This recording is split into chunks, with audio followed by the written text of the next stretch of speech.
El transporte marítimo ha sido fundamental para el desarrollo de la civilización humana. Los egipcios, fenicios y griegos fueron algunos de los primeros pueblos en utilizar barcos para comerciar, y la tecnología del transporte marítimo se fue perfeccionando a lo largo del tiempo.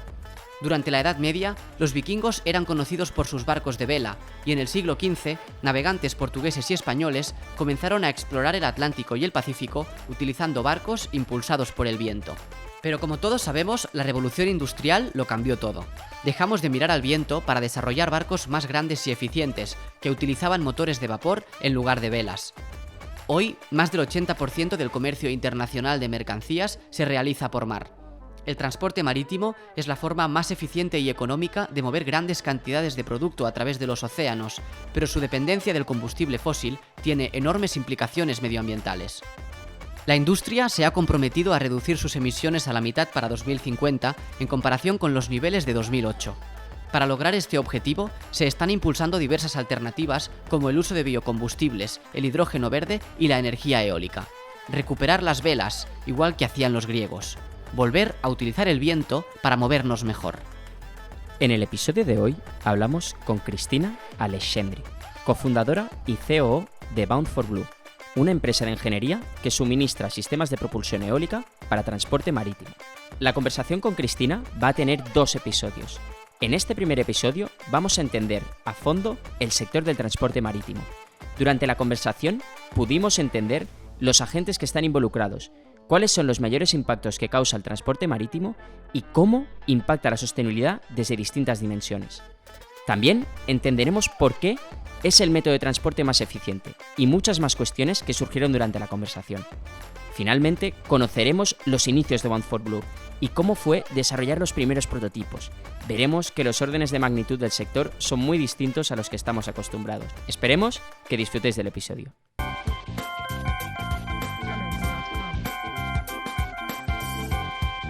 Hola, soy Xavi Vallés. Hola, soy Pau Tena. Y esto es Geni, un espacio de conversación con la generación Impacto. Hola Cristina, ¿qué tal? Hola, ¿qué tal? Bienvenidos. Muchas gracias. Estamos en Barberá del Vallès, cada vez más cerca de mi casa, tengo que decir. Sí. Poco a poco vamos acercándonos en vuestras oficinas. Impresionantes, por cierto. Una de las oficinas, pero en realidad la sede de la compañía está en Cantabria, pero bueno, hoy estamos aquí en Barcelona. ¿Tenéis la sede en Cantabria y luego plantas de producción distribuidas? ¿O? No tanto plantas de producción, oficinas donde están los equipos. Estamos bastante impresionados porque acabamos de ver lo que vosotros llamáis prototipos. Para nosotros prototipos suelen ser pantallitas en un PowerPoint, pero prototipos de vuestro producto que son pues básicamente velas de 12 metros, no sé la más alta que hemos visto de cuánto era.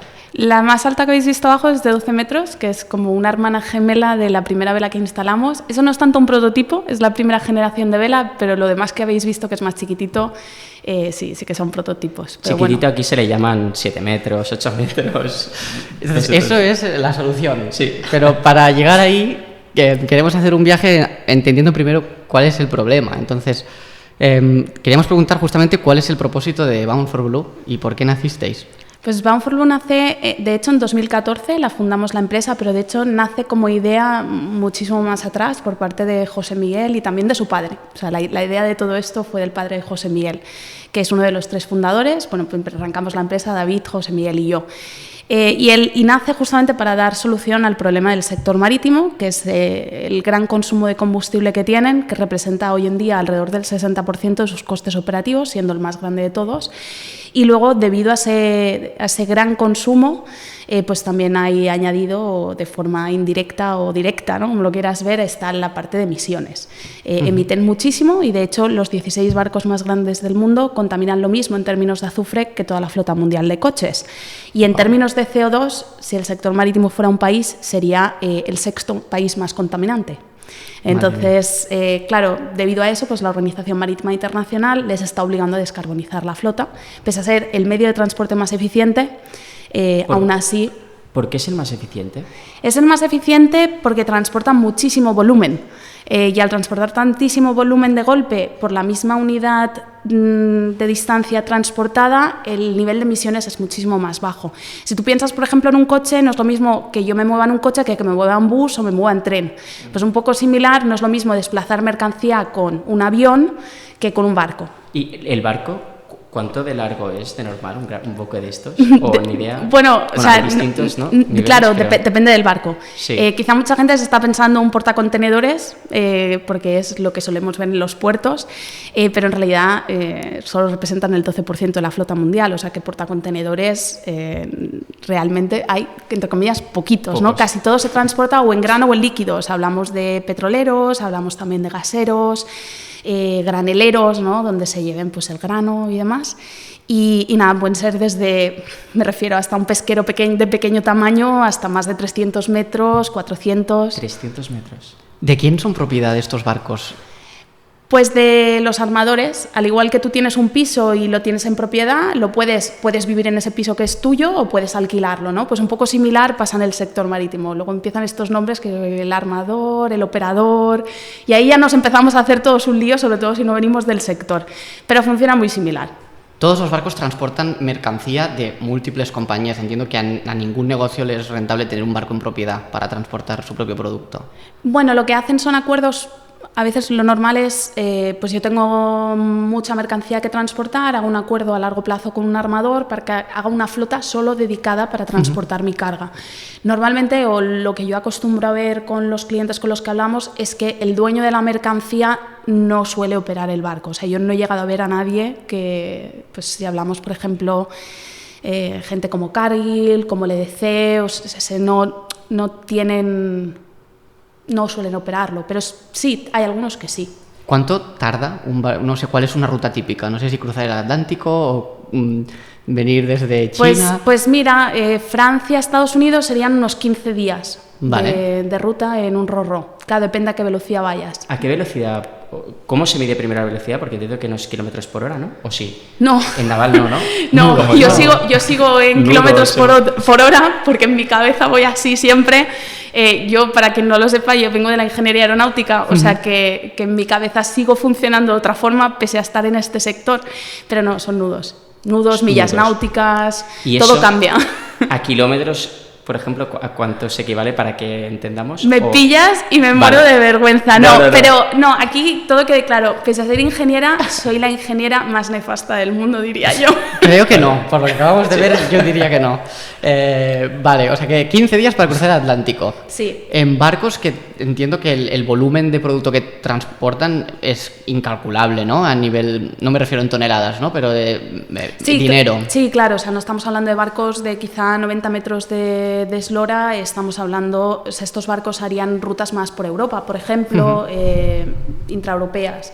Estamos hablando de barcos de gran envergadura, ¿no? Donde en este caso, por ejemplo, en nuestro sistema pues instalaríamos de 4 hasta incluso llegado a haber 8 unidades que se puedan instalar de gran tamaño, ¿no? Y para conocer un poco más también el sector, ¿existen carreteras marítimas o sí. ¿Cómo es el transporte? Porque entiendo que en el aéreo también hay carreteras. Sí, al final esto es muy... El sector marítimo es muy de tradición, ¿no? Y eso sí que es cierto. Se sabe que hay rutas pues, que son mejores o peores. Peores, por ejemplo, pues, porque haya temas de piratas y temas de seguridad, intentes evitar ciertas zonas, por ejemplo, o zonas que quizá ya sabes que va a haber pues mala mar o muchos vientos, que en ese caso, sin velas, deseas evitar, ¿no? Vale. Porque lo que se busca en el sector marítimo sobre todo es seguridad. Y entonces sí, hay ciertas rutas que son más transitadas en el mundo. Y ahora mismo, de hecho, se plantea tener corredores en el sector donde solo vayan barcos, por ejemplo, propulsados con combustibles alternativos y que tengan esa prioridad esos barcos realizando esas rutas. Entonces, se busca, dentro de esa transición energética, también establecer rutas muy específicas a barcos más sostenibles, por ejemplo. ¿Todos los barcos pueden ser candidatos a utilizar combustibles alternativos o instalar velas?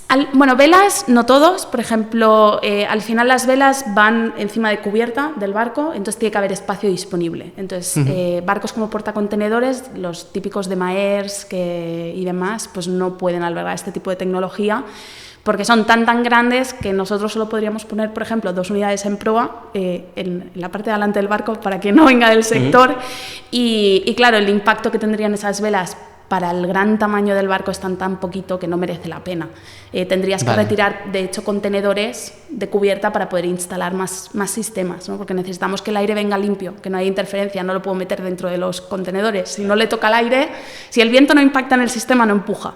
Entonces aquí no podrías, pero todos los barcos del mundo sí que podrían llevar combustibles alternativos. El problema es que hoy no están disponibles en todas partes del mundo. ¿Cuánto combustible se gasta en un trayecto tan grande? O sea, es enorme, ¿no? Entiendo. O sea, va a depender mucho del tamaño, de la distancia y tal, pero se gasta mucho, entiendo, ¿no? Hablamos de millones y millones, o sea, hablamos muchísimo. Y esto en euros también se traduce a millones y millones de euros, ¿no? ¿Y el impacto ambiental es distinto al del transporte en otro tipo de vehículos que es más atmosférico, o también contamina aguas y tiene problemas específicos del ámbito naval? De hecho es peor, porque el combustible que usa el sector marítimo hoy en día es lo que se llama como gasoil marino, sería la traducción. En 2020 es cuando se hizo la transición. De hecho, todo el mundo en 2020 hablábamos del COVID, de la pandemia, pero en el sector marítimo tan solo hablaban de la transición que estaban teniendo del combustible que usaban antes, que era heavy fuel oil, que es después de refinar el petróleo te queda una pasta negra, que es puro azufre, pues quemaban eso.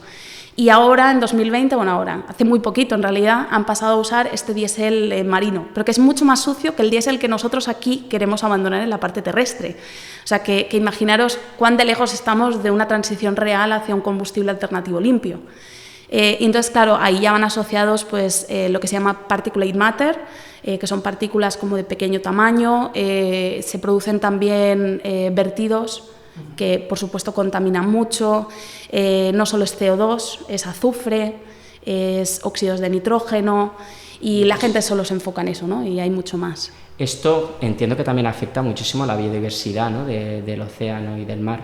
El azufre, por ejemplo, o hay alguno de estos componentes que afectan más a la biodiversidad, o es todo en general? Por ejemplo, tú hablabas de los océanos, pues la acidificación de los océanos se produce cuando se absorbe el CO2. Entonces, claro, si todavía además estás ahí generando más CO2, pues peor. Entonces, bueno, este sería un ejemplo. Yo no soy una experta química o de impacto medioambiental de las emisiones del sector en ese sentido. Sé cuánto emiten, pero sí, el impacto es brutal. También en términos de muertes, o sea, está incluso catalogado por una universidad de referencia el número de muertes causadas por el sector marítimo, y también de cáncer de pulmón infantil. También han llegado a ese nivel de detalle. O sea, impacto tiene. Y el que yo incluso ya llego hasta desconocer, ¿no? Pero hay ciertas emisiones que ya no solo el CO2, que es lo que intenta regular, por ejemplo, Europa, sino pues, temas de PM, ¿no? De particulate matter y demás, que afectan, por ejemplo, a regiones como el Ártico, ¿no? Donde navegan barcos cerca del Ártico y donde el impacto es mucho mayor de ese tipo de emisiones. Es decir, ya no solo las emisiones, sino donde las estés emitiendo tienen un impacto u otro. Cuando decimos que es el método de transporte más eficiente, ¿también medioambientalmente o solo económicamente? Sí, medioambientalmente hablando también, ¿no? Si tú miras 1 kilo, por ejemplo, de arroz, si tú lo quieres transportar en coche y miras las emisiones y coges y haces lo mismo en tren, haces lo mismo en bus, haces lo mismo en avión y en barco te va a salir que emites menos. El por qué el sector marítimo emite tantísimo es porque transporta más del 80% de la carga mundial. Entonces, claro, por volumen, por matemática pura y dura, tiene que contaminar mucho, pero si tú te lo miras al kilo de arroz, pues contamina menos. De hecho, hay una asociación que incluso calculó qué le costaría al consumidor final que sus productos en un barco se transportaran 100% de forma sostenible. Y, por ejemplo, en unas Bambas Nike costaría tan solo 10 céntimos más. Entonces, aquí le preguntaría a todo el mundo si todos nosotros estamos dispuestos a pagar por unas Bambas que quizá valen más de 100 euros, pues 10 céntimos más. Y yo te diría que sí. ¿Qué quiere decir totalmente sostenible? Totalmente sostenible es con esos combustibles alternativos, pues véase, por ejemplo, hidrógeno, puede ser, u otros, y pues otros tipos de sistemas como nuestras velas. Es decir, el sector marítimo no se va a descarbonizar solo con una tecnología, sino que va a necesitar varias, y entonces en ese estudio analizan las diferentes opciones con diferentes precios y llegan a esa conclusión. ¿Cuál es ahora mismo el estado de madurez del hidrógeno verde aplicado al transporte marítimo? Muy verde, justamente. Al final, yo creo que aquí el problema es cuánto hidrógeno limpio de verdad hay disponible en el mundo. Entonces, a partir de ahí, analizas también la demanda, ¿no? Y qué demanda de combustibles limpios o de energía limpia renovable está habiendo. Y aquí el problema en el sector marítimo es, bueno, que la demanda, o sea, esto ya de forma general, la demanda crece mucho, pero la energía limpia creo que está en torno a un 14% alrededor del mundo y se mantiene bastante estanco, ¿no? O plano, es decir, no crece tan rápido como la demanda. El problema es que el sector marítimo siempre es el último en acceder a este tipo de energía, cualquiera en general, o sea, no es el primero. ¿Por qué? Tradicionalmente es el último, es decir, pues antes irán aviones, irán industria aquí, en tierra, irán otros sectores, países enteros, ¿no? Que puedan acceder a esta energía, pero el sector marítimo será el último en acceder. Y luego es que tampoco están disponibles, es decir, en los puertos no está la infraestructura construida, es un combustible además muy caro. Estamos hablando de que en un futuro se espera que estos combustibles alternativos cuesten entre 3 y 10 veces más del combustible que se usa hoy en día en los barcos. Entonces tampoco es una opción en un sector en el cual los márgenes son bajos, ¿no? No es realmente una opción, a no ser que este coste se transfiera al cliente final, ¿no? Nosotros como consumidores. Claro, de pagar 3 o 10 veces más, que a ver si estamos dispuestos. ¿Y influye en algo que parte del trayecto se hace en aguas internacionales, donde no lo conozco, pero entiendo que la regulación medioambiental, no sé si es más laxa o si hay menos control? No es que sea más laxa. Yo aquí yo creo que darle un poco de ayuda, ¿no? La Organización Marítima Internacional, que es el cuerpo de Naciones Unidas que regula el transporte marítimo a nivel internacional.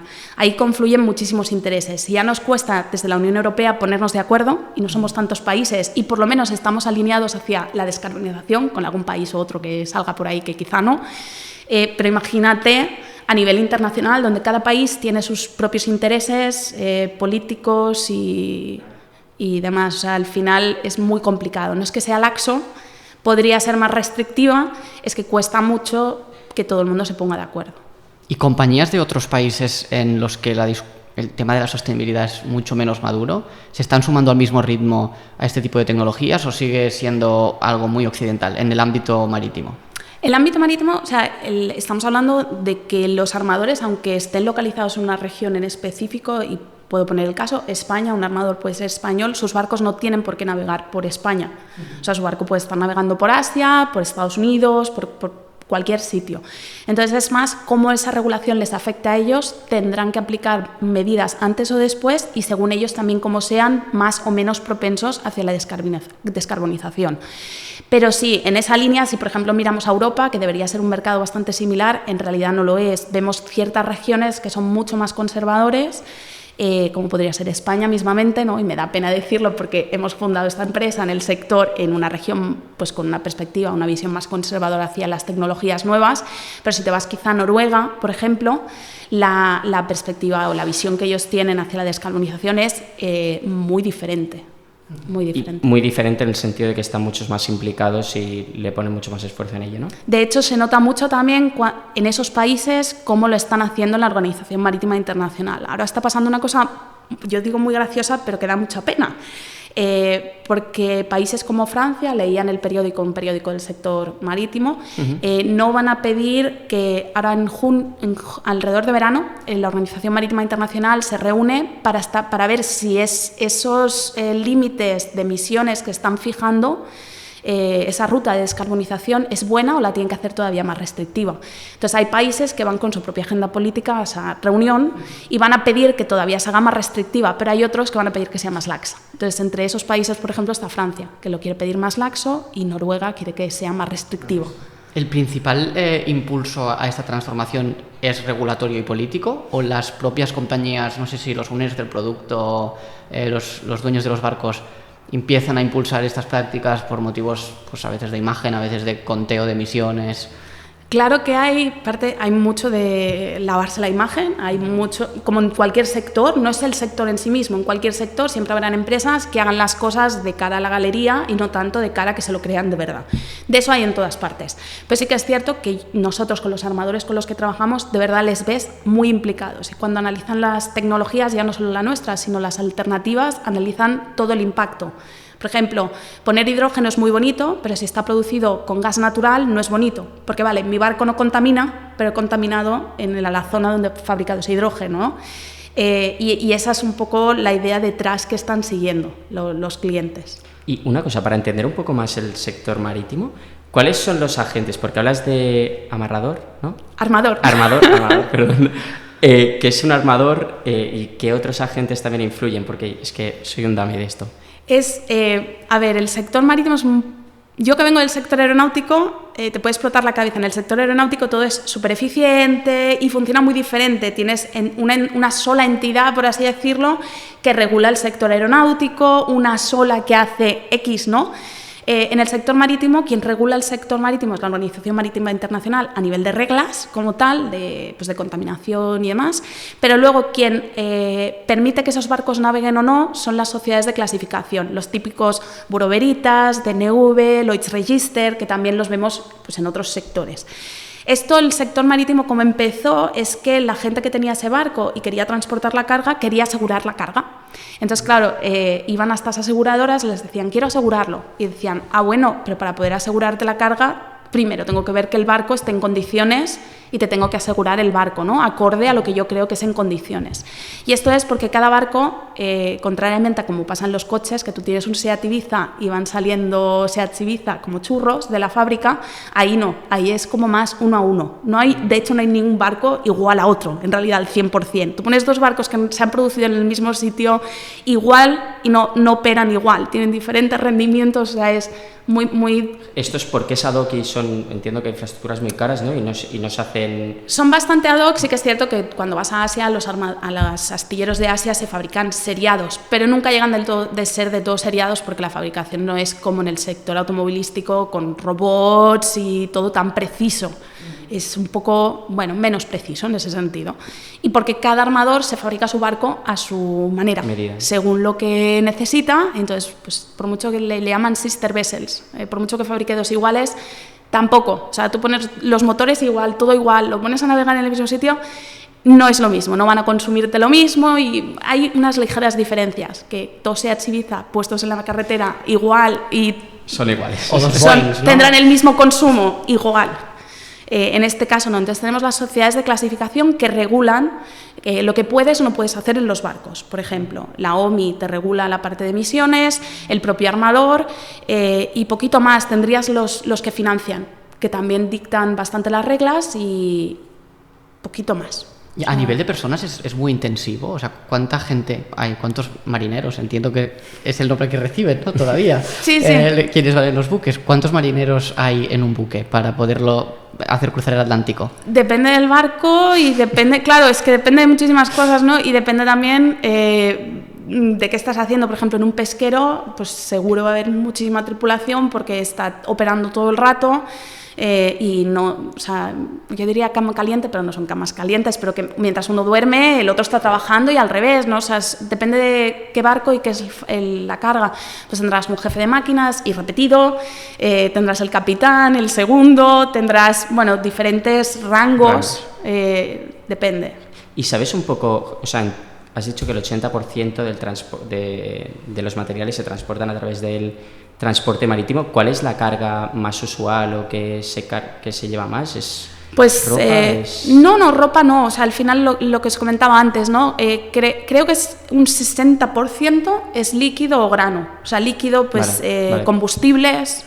Ahora, con toda la guerra que estamos teniendo, todo, pues nos tiene que llegar la energía de alguna forma, ¿no? Y esa energía, pues nos llega en barco. La gente solo se piensa en las bambas, pero también hay que pensar que quizá la bamba ha sido producida en España con materiales en España, pero ¿y esa energía de dónde ha venido? Pues claro. Quizá ha venido de otro país. O sea, la mayoría de lo que se transporta es sin manufacturar, es materia prima. Sí, y luego, pues, grano. Entonces, ¿no hay a nivel sector, crees que hay que hacer una reflexión de si estamos transportando todo lo que se necesita o más pues la economía del kilómetro cero y la proximidad? ¿O realmente crees que lo que se transporta es porque se tiene que transportar? Tal y como yo veo el sector, quizá hay algo, no diré que se van a eliminar ciertos sectores, pero quizá el que yo vería más riesgo si yo estuviera en este sector sería el de portacontenedores. Es decir, hoy en día con toda la tecnología que estamos teniendo, como por ejemplo impresoras 3D, pues yo que sé, unas chanclas, las típicas hawaianas, pues si las puedo imprimir directamente, un cepillo de dientes, cosas que quizá nos vengan de Asia porque eran muy baratas de fabricar, por el motivo que sea, ¿no? Pues lo voy a fabricar de verdad más local, imposible en mi casa. Pero otras cosas no, es decir, acero, materiales, yo qué sé, por ejemplo, grano, es decir, cereales. ¿Alimentos? Sí, chocolate, café. Claro, lo que no tengamos aquí, o bien no nos lo comemos, o lo tenemos que transportar, y eso sí o sí vamos a tener que seguir teniéndolo. Hay gente en el sector que dice, los tanqueros van a desaparecer. Los tanqueros son los que llevan pues petróleo, ¿no? Y demás. Pues bueno, sí o no, lo que tendrán que hacer es llevar otra carga, es decir, ahora estamos hablando de gasolina y diésel, que es lo que necesitamos, pero en un futuro vamos a necesitar hidrógeno, lo más seguro, pues alguien tendrá que transportarlo, porque no todo se va a producir en todos los países. Claro, como los barcos de gas natural o de GNL hoy en día. Exacto. Se tiene que seguir transportando. Para este tipo de barcos, estos que son como las 3 bolas, ¿no?, que transportan sí. el GNL, la solución que vosotros tenéis no es hábil, entiendo. Ahí no, pero esos creo que son el 50% del segmento de gaseros, representan el 50%. Se llaman barcos de tecnología MOS, con 2 S. Pero los otros tipos de LNG, carriers, sí que podríamos, que son como que la cubierta va plana, como encima, bueno, si nos ven ya. Si pasamos ya a hablar de la solución, yo os recomiendo, si alguien lo está escuchando, que busque en Google Imágenes Bound for Blue y vea lo que es un barco, porque es bastante parecido al Titanic, solo que no se hunde y tiene una función. Sí, sobre todo gracias por esa puntualización, porque si había algún potencial cliente oyéndonos... No. Quiero decir que son al final como chimeneas, porque no tienen forma de vela, la tradicional forma de vela que hemos visto nosotros en veleros, sino son prácticamente como cilíndricas, ¿no? Yo les diría que se imaginaran el ala de un avión, que todo el mundo, yo creo, o ha visto un avión o se ha montado en un avión, lo que mucho más gruesas. Si nosotros partiéramos un ala por la mitad, veríamos un perfil muy finito, pues directamente son mucho más gruesas, casi como una elipse. Se cabe dentro, o sea, hemos estado ahora... Sí, se cabe y puedes bailar, sí. Sí, justo, puedes tener un piso allí dentro. Y de hecho hay gente que está dentro, ¿no?, haciendo mantenimiento a veces. Bueno, en la operación no hay nadie dentro, por supuesto, por seguridad, pero sí, al final tienen compuertas de acceso para poder hacer mantenimiento, por ejemplo, de la parte del sistema de control autónomo. Las velas funcionan de forma autónoma, se van posicionando, apretas un botón y funciona, ¿no? Pero se encuentra dentro toda la parte de control. Entonces, pues mantenimiento de esto, mantenimiento de los motores, mantenimiento pues de todas las partes del ventilador. ¿Cuáles son los beneficios de ir en vela en 2023? Muchísimos. O sea, al final el principal es reducir consumo de combustible. Todo lo que te da la vela no te lo tiene que dar el motor. Reduces consumo y luego, pues en consecuencia, reduces emisiones. Entonces aquí sería como hibridizar los barcos, como los coches híbridos, que una parte es eléctrica y una parte pues es motor de combustión. Pues es lo mismo. Sería como dotarle al barco de otro motor. Y luego, ¿hasta qué porcentaje de la fuerza que necesita o cuánto del combustible se puede ahorrar en la máxima capacidad? Desde 0 si no hay viento, porque esto si me dicen, y si no hay viento, pues 0, chico, o chica, si no hay viento no hay ahorros. Hasta yo he llegado a ver en un gasero, de hecho en el que instalábamos, todavía no se ha efectuado este proyecto, pero 6 unidades de medio tamaño, era un 40% de ahorro. 6 unidades, te refieres a 6 velas, ¿no? 6 velas de alrededor de unos 26 metros llevaba ese barco. Cada una. El barco era muy grande, era un LNG carrier y era una ruta muy buena, y en este caso hablábamos de un payback de 1 año y medio para este armador. Es uno de los mejores casos que yo he visto. El porcentaje de ahorro es un poco confuso, porque un barco que vaya muy rápido, un 10% de ahorro será mucho dinero ahorrado y también muchas emisiones, y un barco que vaya o que sea chiquitín, por ejemplo como un pesquero, un 10% de ahorro quizá no se traduce en mucho monetariamente hablando o a nivel de emisiones. Depende mucho. ¿Y el uso de la vela ¿ralentiza la velocidad del buque o la mantiene? Al revés, ¿O la o acelera? sea, tú tienes diferentes modos de operación, si quieres, o sea, uno sería reduzco las revoluciones del motor, o reduzco la intensidad que yo necesito el motor y por tanto lo complemento con la vela y voy a la misma velocidad, o mantengo el motor tal y como está en operación normal y dejo que la vela me dé más velocidad. Claro, es otro motor, tú puedes usarlo como quieras y entre medio hay un híbrido. Puedes estar entre medio, ¿no? Hay una franja gris. Y esto lo hace el comandante del buque, decide cuándo usar la vela o no, o es automático que la vela se pone en marcha cuando ve que hay viento y entonces se utiliza de forma automática. Tú aprietas el botón, el capitán tiene una pantalla y de hecho hay incluso una pantalla, una tablet móvil que puedes operar la vela en cualquier parte del barco, ¿vale? O sea, no solo tienes que estar o dentro de la vela o fuera de la vela en el cuadro de mando del capitán para operarla, también tienes la tablet. Le das al botón y la vela es inteligente suficientemente como para saber si puede o no puede operar.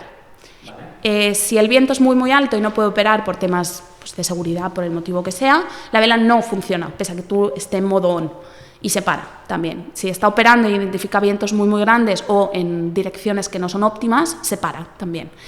Porque el mecanismo es pura propulsión, es decir, ¿es el viento empujando o hay alguna...? No almacenas. No hay electrónica, digamos. Sí, la electrónica que hace, o sea, la parte que hace que funcione de forma autónoma, pero no almaceno, o sea, directamente el viento impacta en el sistema, genera esa fuerza de empuje y ahorra. Igual que en una vela tradicional. Sí, lo que funciona. De hecho, si comparamos nuestra vela con un ala de un avión, somos capaces de generar 7 veces más ahorros de lo que generaríamos con un ala de un avión. O sea, es 7 veces más eficiente aerodinámicamente. ¿Y qué condiciones de viento mínimas necesita para poder operar? Poquito, o sea, pero no la enciendes si está un poquito, o sea, la dejas. Brice, te quería preguntar justamente, en caso de que no haya viento, esto añade un peso al barco, con lo cual es contraproducente que esté la vela. Vale, sí, es cierto, obviamente tienes un peso que estás añadiendo al barco, pero si pensamos en términos de porcentaje que este peso representa respecto al peso global del barco, estamos hablando de un porcentaje muy muy bajito. Más que por el peso, lo que yo te diría que lo que te ofrece es una resistencia al avance. Pero también es cierto que no es lo mismo que si esa superficie estuviera en el agua, la resistencia sería mucho mayor. También te digo que la resistencia del casco versus la resistencia aerodinámica que ofrece la vela cuando no está operando también es muy, muy, muy bajita. Vale. Sí que es cierto, lo que analizamos de hecho con el cliente es qué rutas hace, cómo opera y balanceamos eso, ¿no? En el momento en que no opera es algo negativo y en el momento en que opera es muy positivo, ¿no? Entonces miramos ese balance. Y las velas, ahora ya me he acordado otra vez de la pregunta, ¿las ubicáis en proa, en popa? En popa. Babor y estribor. Babor y estribor. Delante, atrás, izquierda, derecha. Exacto. ¿Dónde las posicionan? O sea, ¿se puede posicionar indistintamente? ¿Se posiciona siempre en la misma ubicación? Si son 6... Tenemos un programa para analizar cuál es la disposición óptima. Y miramos cosas desde el tipo cómo impacta estabilidad, en visibilidad, porque no puedes ponerlas donde quieras. Hay una normativa que es SOLAS, se llama, que bueno, pues hay unos ciertos ángulos de visibilidad que el capitán tiene que tener, y entonces claro, pues hay zonas donde no puedes localizar la vela, o si la localizas vas a tener que poner muchos sistemas de cámara, que eso a la tripulación no le suele gustar, y entonces eso evitaría que se usara el sistema en mar. Entonces es algo que intentamos evitar hacer, poner cámaras. Luego temas como cómo influye a nivel aerodinámico que 2 velas estén muy juntas. Entonces analizamos eso y vemos la operativa del barco, por ejemplo, porque por mucho que sea ideal poner las velas ahí, porque quizá la escora que se produce, o yo qué sé, la deriva producida, ¿no? Que se produce es pues perfecta, es la mínima, pues igual no es lo óptimo a nivel operativo. Nos pasó con un cliente, pues bueno, decíamos esta zona y quitamos esta otra, y dice no podéis porque aquí aterriza un helicóptero. Y nunca habíamos visto un caso que aterrizara, pero en ese barco, con ese cliente, aterrizaba el helicóptero cada vez que se acercaban a ciertos puertos. Entonces ahí no puede ir la vela. ¿Elimina espacio de carga? De carga no, porque la carga está abajo. Es Vale. decir, en un portacontenedor te diría sí, porque tendrías que retirar portacontenedores, a no ser que diseñaras un nuevo concepto de portacontenedores, que es una tendencia que está empezando a surgir, para poder albergar esta tecnología. Pero en los barcos existentes, ahí sí que tendrías que retirar. ¿Y el diseño de la vela permite aprovechar el viento desde cualquier dirección? Prácticamente, o sea, vientos que te vengan por delante, no son buenos porque al final no puedes aprovecharlos. A partir de unos 10 grados, por ejemplo, estamos hablando, respecto a como si te viniera hacia adelante, ¿no? Y con vuestra tecnología, ¿habéis eficientado ciertas rutas? Porque entiendo que los transportes tienen una ruta, ¿no? Una carretera. Gracias al viento y al uso de la vela, ¿habéis eficientado y habéis cambiado ciertas rutas y es más rápido y por lo tanto también debe impactar a la rentabilidad? Esto se puede hacer. La otra cosa es si el cliente lo quiere hacer, ¿vale? Y me explico. Antes decía, hay rutas que son más o menos transitadas, pues evitar, por ejemplo, mala mar. Normalmente, cuando hay mucho viento, que es lo que a mí me interesa, si hay mucho viento, de tener mucho ahorro. Bueno, pues que el viento va con las olas. Muchas olas, ¿no? Entonces, claro, hay un balance. Es muy bonito ir a cazar el viento más grande, pero la realidad es si el capitán, que es el que tiene la última decisión una vez ahí, quiere hacer caso al software de optimización de rutas, que es lo que se llama eso, o quiere seguir su ruta normal. El software entiendo que el vértigo no lo entiende, ¿no? O sea, porque muchas olas en vuestra, tú puedes poner restricciones. En vuestro orden de magnitud, a veces son 30 metros de ola, ¿no? O más. Tú puedes poner restricciones. La vela soporta esas cargas que se llaman de Green Sea, ¿vale? Directamente, o sea, en castellano supongo sería mar verde, Green Sea, que sería cuando directamente el barco va hacia abajo y la vela, o sea, la ola impacta. Entonces aguanta estas cargas. El problema no es ese, el problema es que el capitán lo primero que tiene en la cabeza es seguridad, ¿no? O sea, tengo que llegar sano y salvo, la carga sana y salva, mi tripulación sana y salva. Y es si van a ir o no. Y si se puede aumentar respecto a los ahorros obtenidos en la vela, un 20% más. Entiendo que en el propio diseño de la vela la seguridad ha sido un elemento muy central. ¿Y en qué ha afectado esto al proceso? Pues en iterar muchísimo con las sociedades de clasificación. Cuando empiezas a hacer este tipo de sistema, miras hacia tu alrededor y dices, bueno, ¿y qué reglas hay? Pues ninguna. Entonces, ¿a quién te diriges? Lo primero es saber si quien está dando la clase al barco, que es la sociedad de clasificación, pues te va a permitir instalar una vela. Y si te lo permite, bajo qué condiciones, qué requisitos tiene que tener, pues iterar muchísimo con ellos. Y de hecho, cada sociedad de clasificación es más o menos restrictiva con sus regulaciones. Nosotros hemos regulado nuestro sistema o diseñado nuestro sistema, mejor dicho, acorde a la más restrictiva. Pero sabemos que podemos ir un poco hacia abajo. ¿Y vuestro producto, de alguna forma se puede patentar o ciertos procesos productivos o algo? Que tú no puedes patentar una vela, porque la vela, me refiero, es como si yo quiero patentar una silla. Puedes patentar otras cosas, pues quizá un sistema de anclaje que hace que la silla pues, sea muy barata o sea muy bonita o lo que tú quieras, que te diferencie del resto y te dé una ventaja competitiva que quieras proteger con esa patente. Y cuando patentas es que el competidor no puede usarla, ¿no? ¿O tiene que pagar un precio? No. Normalmente nuestra estrategia a nivel de patentes, sin ser una experta en patentes, porque para eso está nuestro proveedor, tú patentas, en nuestro caso regionalmente en España, es muy sencillo, muy barato de patentar, pues si alguien nos escucha y le interesa patentar una idea, luego tienes un tiempo que tú puedes pedir que se llama como una PCT, que te da un tiempo de tranquilidad tú para decidir en qué países quieres patentar, luego decides en qué país, creo que es alrededor de un año y medio el PCT, y entonces ya lanzas en cada país y hay pues gente regional que te hace la traducción bien y vas yendo, ¿no? ¿Y esto de patentes es algo clave en vuestra estrategia de venta o no? Sí, es clave sobre todo en un sector en el que, y sintiéndolo mucho, pero yo puedo invertir muchísimo en I+D y que de repente te venga un astillero en Asia, en China, y te lo copie. Entonces, lo que tú quieres poner es barreras de entrada para esa competencia. Y lo que patentamos pues, son cosas añadidas, mecanismos que hacen que nuestro sistema sea muy barato. Por ejemplo, eso significa que si cambian el mecanismo podrían hacerlo, pero nuestro mecanismo no pueden. ¿Hay más demanda que oferta ahora mismo? A ver, de oferta nosotros, tal y como estamos estructurando la parte de producción, la cadena productiva, podríamos ofrecer muchísimos más sistemas. Lo que nos está frenando a nosotros, en nuestro caso, es el equipo. O sea, la parte de producción está perfectamente preparada pues, para estar dando alrededor de 1000 velas por año, ¿vale?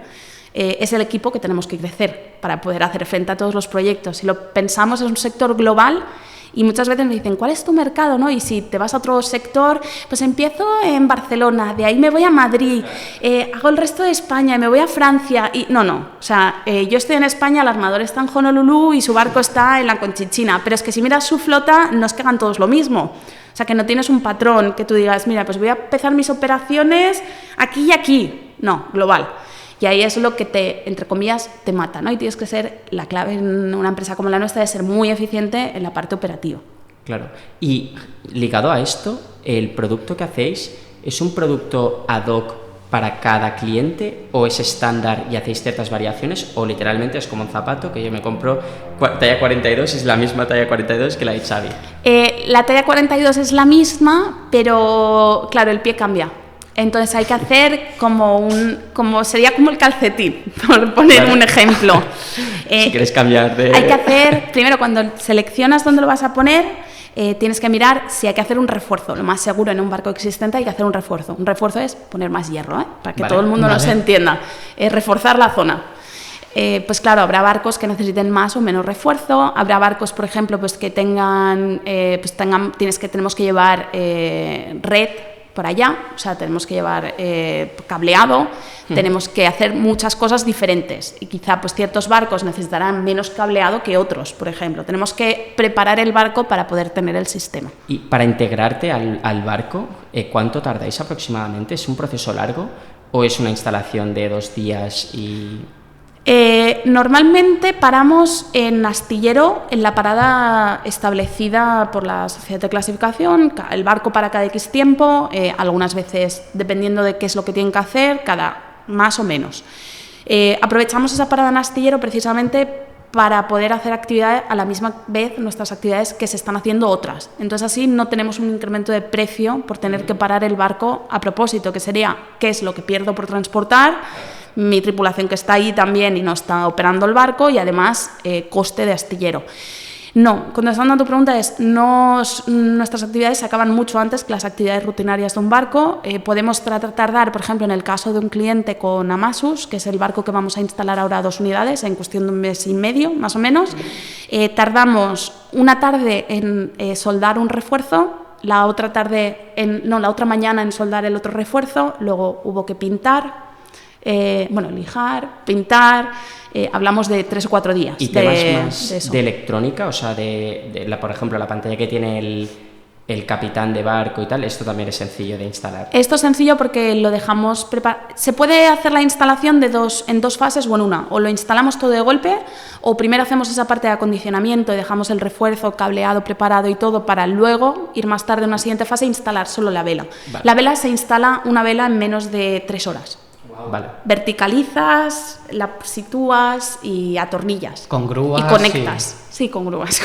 Que bueno, que de hecho nos ha flipado porque aquí abajo tenemos ahí la vela y nos has dicho que el transporte hasta el sitio que se tenga que llevar se transporta hecha, o sea, no por partes ni nada, es brutal, ¿no? O sea, 27 metros, no he visto nunca un camión que transporte algo a 27 metros, ¿no? Bueno, la estrategia que estamos siguiendo es fabricar las unidades más grandes en el puerto, directamente cerca del puerto, vale. Y entonces ya van directamente a un barco y nos evitamos transporte extra especial, vale. Por eso la gente no acostumbrará a ver esas velas por aquí. Si bien es cierto se fabrican en España... Por Madrid no pasan por ahí, como mínimo por Madrid no pasan. No, pero cerquita, las de 17 sí que van a ir por camión, lo que claro... Nos tienes que dar la ruta y así un día vamos a verlo.